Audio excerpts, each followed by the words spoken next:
welcome to this first exercise video for runhappierpt.com. I'm the owner, Ruth.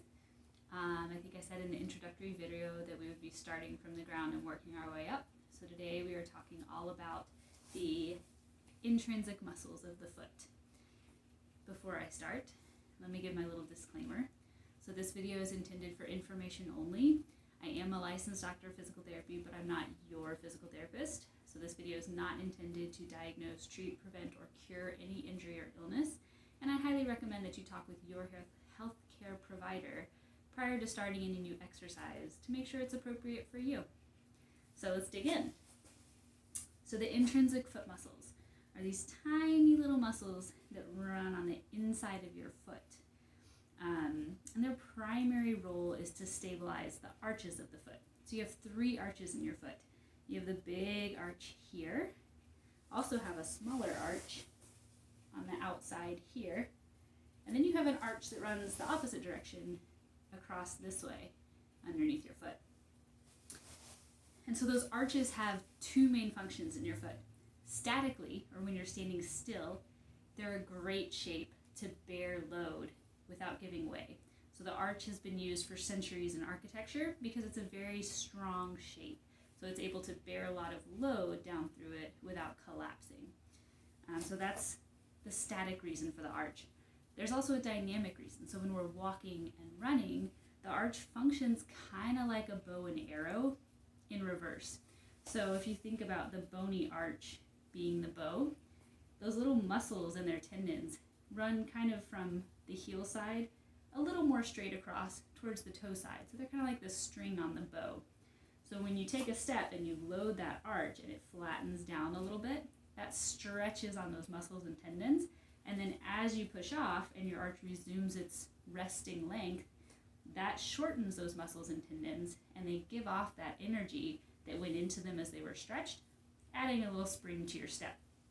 So those muscles are really important. If you don't have enough strength and endurance in these little tiny muscles, that's where you end up with issues like plantar fasciitis or plantar fasciopathies, posterior tibialis tendon disorders, flattening feet or falling arches, all those kinds of things we don't want.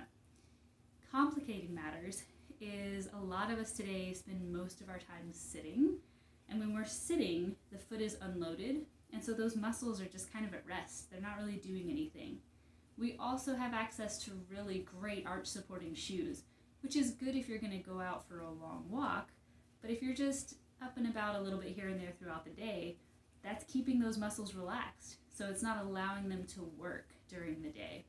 So we sit at work, maybe we get up, go to the bathroom, make some coffees, do whatever, hop in the car at the end of the day, drive home, hop out of the car, lace up our running shoes, and hit the road for a jog. All of a sudden, we're asking those tiny little muscles that have been chilling out all day to catch our body weight or more. Studies have shown that when you run on every landing, your foot can expect to experience vertical loads up to 275% of your body weight.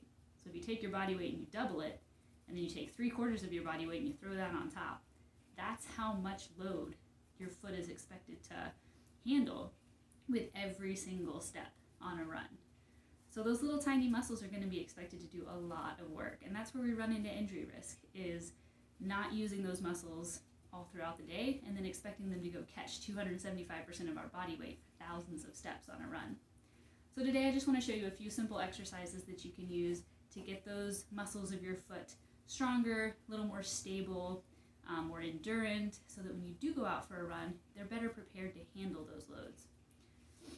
So there's a lot of exercises that you can do for your foot. Physical therapists have been using them for years, and there's good research to back up a lot of them. I'm going to do 3 today that focus on those little intrinsic foot muscles. Some of the other exercises, things like towel scrunches or just toe curls, they do work your foot muscles, but they also use muscles that run up into your calf, so they kind of let you cheat in a sense.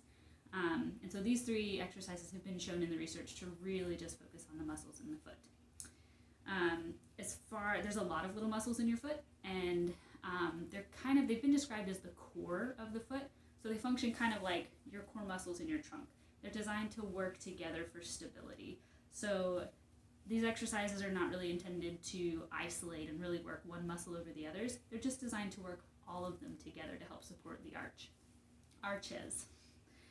So those 3 exercises are short foot, toe spreading, and toe yoga. I like to call it toe tap dancing, but the exercise comes from a phenomenal physical therapist named Jay DeSherry, who works with a lot of runners, has done a lot of research.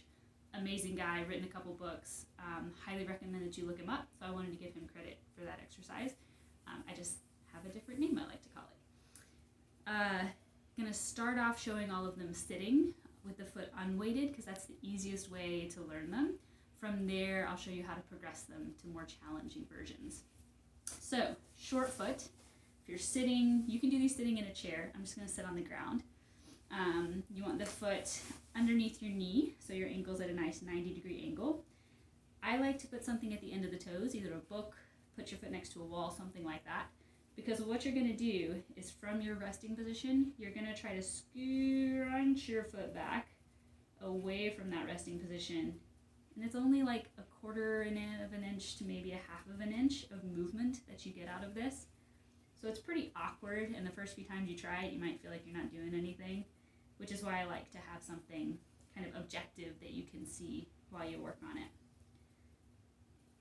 I don't usually do repetitions of these. I like to set a timer. So start with 30 seconds so you don't end up with a cramp in the arch of your foot, and build up to 2 minutes. Once you can do 2 minutes straight through of any of these exercises, it's time to progress it. So that's the short foot, just scrunching up. Notice that I'm not lifting my foot up off the ground, and I'm also not drifting it in considerably. I'm literally just trying to shrink it away from my hand by a tiny bit. The second exercise is toe spreading. So for this one, you are going to lift your toes up off of the ground, kind of like that, and you're going to try to spread your toes apart and then relax. I find that using my hand along with my toes on this one helps me to kind of get the idea of what it's supposed to feel like. So don't be afraid to do that. And again, first few times you try this, you may not have any movement of those toes. They might be glued together, perfectly understandable. With practice over time, you'll be able to spread them. Most of our shoes these days keep our toes all scrunched together. I guess because people don't want to look like they have a wide foot. But that inhibits all these little muscles from working. So they're not going to be ready to spread your toes way out the first few times you try it. So don't lose heart. The last one is the toe yoga or toe tap dancing. So for this one, you're going to start with your foot same position.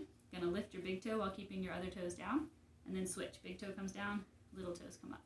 And you're going to alternate back and forth. So I think you can see why I like to call it toe tap dancing. And again, the first few times you try it, you may not be able to isolate that. All your toes may come up, all your toes may go down. Try to isolate them, and with time, your body will figure it out. All right, so you've gotten up to 2 minutes of each of those sitting. Time to progress them to standing. Going to start standing 2 foot, feet directly under your hips, doing the same exact exercises. So you're going to be scrunching the feet up and relax. Scrunch, relax. Scrunch, relax. Then you're going to be lifting and spreading the toes. Relax, spread. I used to have a roommate who was really good at this one. She could like move all of her toes independently like a monkey. She was crazy. And then the last one, toe tap dancing, up and down. All right, so then you built up to 2 minutes of each of those. So now we're going to progress it to single leg standing. So I'm going to use the wall for balance. I'm going to stand on 1 foot and then do the scrunching, short foot first. Scrunch, scrunch, scrunch. Lift and spread. Spread. And up and down. So other ways you can incorporate using those little foot muscles throughout the day, primarily going barefoot. So when you get home at the end of the day, if you can kick your shoes off, walk around the house barefoot, phenomenal. Walk to your mailbox barefoot, great. Get yourself some super thin, flexible shoes to take walks around the neighborhood in, awesome. If you don't go to a gym, if you exercise at home, doing your exercises barefoot, excellent. Things like lunges, toe raises, squats, deadlifts, anything single leg standing is going to really challenge those muscles.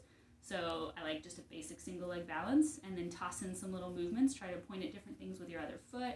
Try to reach for different things with your other hand. Those kinds of things are really going to challenge those little muscles. So give those things a try, see what you think about them. References will be posted in the notes for this video. If you want to look up those things, look up Jay DeSherry, see what he's all about. And then if you have any questions, comments, concerns, other issues, head on over to the website, www.runhappierpt.com, and send me an email, and I would be happy to chat with you. So thanks for watching, and I'll see you next time.